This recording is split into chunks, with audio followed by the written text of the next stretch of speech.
Everything changed in a matter of seconds. Literally, the very foundation of an entire franchise's strategy was completely rewritten while the rest of the football world was busy looking the exact opposite way. So you have to ask yourself, why? Why did the Washington Commanders just sit back and let their biggest, most terrifying offensive weapon just walk away? No fight, no bidding war, just gone. Welcome back to NFL Nexus, your home for the absolute deepest dives into the brutal, unforgiving reality of NFL roster building. Listen, if you want to master the offseason and actually survive the chaotic chess match that is the modern NFL, you need to subscribe to the channel right now. Go ahead and hit that like button on this explainer to tell the algorithm you want real football knowledge, drop a comment down below with your own front office theories, and seriously consider becoming a channel member. It's the best way to support the most detailed, uncompromising breakdowns on the internet. Okay, let's look at the data together and dive into this. Because as we peel back the layers, what actually happened in Washington reveals a story of calculated, absolute brilliance.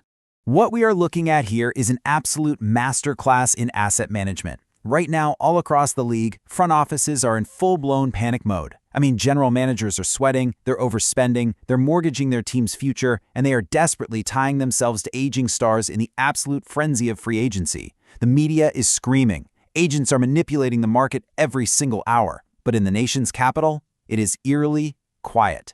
General Manager Adam Peters and the Washington front office are operating with an icy, terrifying discipline. They aren't panicking. They aren't leaking desperate rumors to the press to gauge public reaction. They are simply sitting back and coldly watching the board. And to truly understand the sheer magnitude of their silence and the genius behind it, we have to go back to the exact moment this high-stakes game actually began. Section 1. A franchise-altering decision. Let's set the scene for a moment. It's February 2026. The contract officially voids. The ink dries on the expiration date, and an entire fan base holds its collective breath. Everyone on the outside, every analyst, every armchair GM is sitting there expecting a massive blockbuster extension to be announced at literally any moment. They fully expect that breaking news alert to flash across their phones. But instead, what do they get? They are met with absolute, calculated silence from the Commanders' front office. Crickets. There's not a whisper of a negotiation, not a courtesy push to keep the star playmaker in town, just a cold, hard stop as the deadline passes. Now, to the untrained eye, letting a big-name talent walk is a bitter pill to swallow, right? It feels like a catastrophic failure of management. Honestly, it feels like giving up. But as you'll see through the numbers in just a second, this silence wasn't a mistake. It wasn't incompetence. It was a highly calibrated weapon. Section 2. The void year of cap trap. So, to really understand this, we have to look at the hidden mechanics of NFL contracts.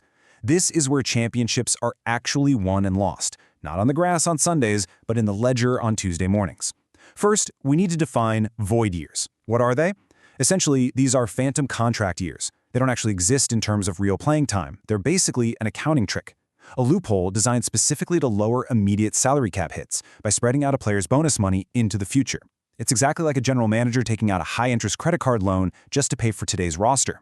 When the Commanders initially traded for Samuel last year, they restructured his deal using these exact void years to keep his 2025 cap hit remarkably low. We're talking under $6 million. It felt like an absolute steal at the time, a premium weapon for pennies on the dollar. But there's a dark side to this magic trick. The bill always comes due. The moment that contract naturally expires, which it did in February, all that hidden deferred bonus money accelerates. It instantly hits the books as dead money. It is an inescapable mathematical trap. And that brings us to this staggering number right here, $12.34 million. I want you to just let the sheer weight of that number echo in the silence for a moment. $12.34 million. That is the dead cap charge that was instantly locked onto Washington's 2026 books the very second Samuel's contract voided. That is money actively counting against their salary cap for a player who is no longer legally obligated to play a single down for them. It's a financial anchor. It severely restricts their ability to sign younger, ascending talent to fill out the rest of the 53-man roster. And the most crucial thing to understand here, the thing that so many fans completely miss, is that re-signing him wouldn't magically erase this penalty. You can't just wish dead cap away with a shiny new deal. That $12.34 million, it's burned into the ledger, permanently. Which leads us directly to the fatal flaw of trying to bring him back. Because Deebo Samuel? He isn't looking to give anyone a hometown discount. He is currently projected to seek an annual asking price in the open market of $15 to $16 million. So the crucial point here is the compounding math. Let's look at the brutal reality of the situation. If Washington decides to re-sign him, they aren't just paying him that new $15 million base. No, they have to stack that massive new mega deal directly on top of the $12.34 million in dead money they are already absorbing from the void years. When you combine those figures, you are looking at a cap allocation approaching $28 million for one aging receiver in a single season. Let that sink in. That is elite franchise quarterback money being spent on a single deteriorating asset. For a franchise actively trying to build sustainable, homegrown depth and execute a proper systemic rebuild, committing that massive percentage of your total cap space to a single, aging player isn't just inefficient, it is outright organizational suicide. Section 3. The compensatory pick game. Now we shift from financial defense to Adam Peters' overarching, ruthless franchise-building philosophy. When we look at this timeline, the sheer brilliance of the long game really comes into focus. Let's walk meticulously through the Adam Peters value extraction timeline because honestly, this is exactly how elite front offices operate. Look at the progression here. In the 2025 offseason, Peters surrendered a mere fifth-round pick to acquire Samuel from San Francisco. That's it. He squeezed a full season of bridge production out of him to help stabilize the offense. Then, in February 2026, he simply lets the contract void. Now, heavily rumored contending teams like the Kansas City Chiefs or the Cincinnati Bengals are circling, ready and willing to hand Samuel that $15+ million contract. If they do, and Peters maintains his icy discipline by not offsetting the formula with expensive external free agent signings of his own, the NFL's compensatory draft system kicks in. The league literally rewards teams who lose high-priced talent. So the reward for Washington letting him walk? A projected fourth-round pick in the 2027 NFL Draft.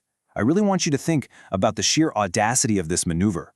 Peters traded a fifth-rounder, got an entire year of starting production out of the guy, and by doing absolutely nothing but sitting on his hands and letting the rest of the market overpay, he is going to magically turn that initial fifth-round investment into a future fourth-round asset. It is a masterstroke of asset management.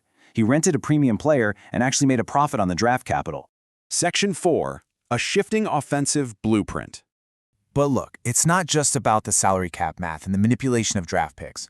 For all the armchair general managers out there screaming at the headlines to keep their favorite player, the brutal truth is that the coach's film tells a completely different story.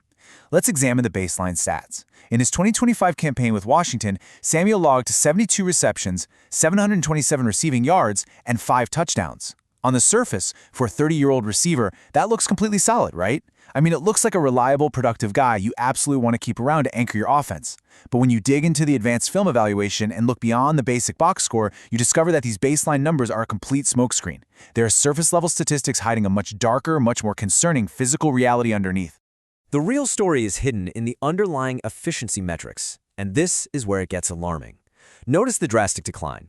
10.1 yards per reception. And even more glaring, even more terrifying for a general manager watching the tape, 4.4 yards per carry. Both of these are career lows for Deebo Samuel. I actually want to obsess over that 4.4 yards per carry metric for a moment, because it is literally everything when evaluating his future projection. See, Samuel is not a traditional, nuanced route-running technician who relies on pristine footwork to get open and age gracefully. His entire identity, his entire game, is built on being a bruising, physical, unstoppable force after the catch. He is a wide receiver who actively seeks out contact and plays with the sheer violence of a running back. And historically in the NFL, that specific, punishment-heavy physical style ages incredibly poorly.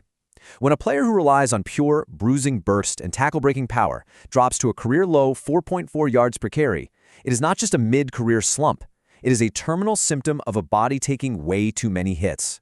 The physical decline has already undeniably begun. We all know 30 years old is the cliff for running backs, and realistically, Deebo Samuel has essentially taken a running back's punishment his entire career. And that harsh physical decline violently collides with the brand new reality inside the building. Just contrast the old regime with newly appointed offensive coordinator David Blau's blueprint. The old system required that exact, bruising, short-yardage physical play. It relied heavily on manufacturing touches near the line of scrimmage. But Blau's scheme? It's reportedly shifting entirely away from that. He wants dynamic, downfield, explosive vertical threats. He wants to stretch the defense vertically, not horizontally. So, when you put a 30-year-old, declining, short-yardage specialist into a fresh offensive blueprint that explicitly demands youthful, vertical explosion, you have a complete schematic mismatch. You absolutely cannot pay $28 million in cap space for a schematic mismatch. The front office knows they need to take those resources and invest them into younger, faster receivers who actually fit Blau's vision for the future. Section 5. Escaping Sunk Cost Fallacy. This is where we dive into the deep psychological warfare of NFL front offices and the historical, ego-driven traps that destroy franchises for years at a time. We have to deeply understand the concept of sunk cost fallacy. It's defined as the irrational phenomenon of continuing an endeavor based on previously invested resources, rather than looking at current objective value. This is the exact psychological trap that poorly run teams fall into year after painful year. Think about it. A general manager trades draft capital for a star, and even when that star begins to clearly decline on tape, the GM feels a deep, desperate psychological need to justify the original trade to the owner, to the media, and to the fan base. They double down. So what do? They hand out a crippling long-term extension to an aging veteran just to prove they weren't wrong in the first place. It is a purely ego-driven mistake that ruins salary caps and gets executives fired. But Adam Peters, he is operating completely immune to this. Why? Because his initial investment was practically non-existent. Only a single 2025 fifth-round pick was surrendered to the 49ers to acquire Samuel in the first place. Because that cost was so phenomenally low, it was essentially a cheap rental fee. Peters feels absolutely zero pressure to validate the move to anyone. His ego is simply not attached to this player's long-term future in Washington. The entire goal was to get a single year of bridge production for a developing roster, and that mission was flawlessly accomplished. The bridge is complete, there was no sunk cost pressure dragging this front office into a massive, franchise-altering bad decision. They can literally just walk away clean. Section 6. The Market Ripple Effect. Because this specific, highly calculated decision in Washington reverberates far beyond their own facility. It sends a shockwave across the entire NFL landscape. Just consider the contrast in how the rest of the league is operating right now. As reports have noted, amid the chaotic Stephon Diggs and Brandon Ayuk fiasco, Washington remains ruthlessly silent. The wide receiver market right now is an absolute circus. You have star players staging holdouts, you have highly publicized public trade demands, you have astronomical market-resetting contracts being thrown around by front offices in absolute panic to appease their fan bases, and right in the middle of that hurricane, you have the Washington Commanders, operating with a calculated, icy discipline. They are perfectly content letting the rest of the league make the emotional, ego-driven mistakes while they stick strictly to the math and the long-term vision. So, the crucial point is summarized right here in what looks like a classified intelligence briefing. It's a damning verdict against re-signing him. Why did Washington walk away? Well, it is a multi-layered chess match of undeniable logic. First, you have the staggering $12.34 million dead cap trap making any extension financially toxic.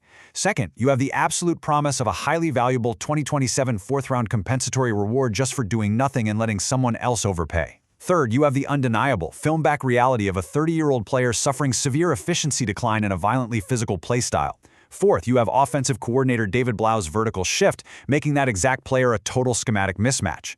And finally, you have zero sunk cost pressure, allowing the GM to operate entirely without ego. When we systematically stack all of these facts together, the silence from the front office isn't just understandable, it's practically required. Which leaves us with this striking, lingering thought. This isn't just about Deebo Samuel anymore.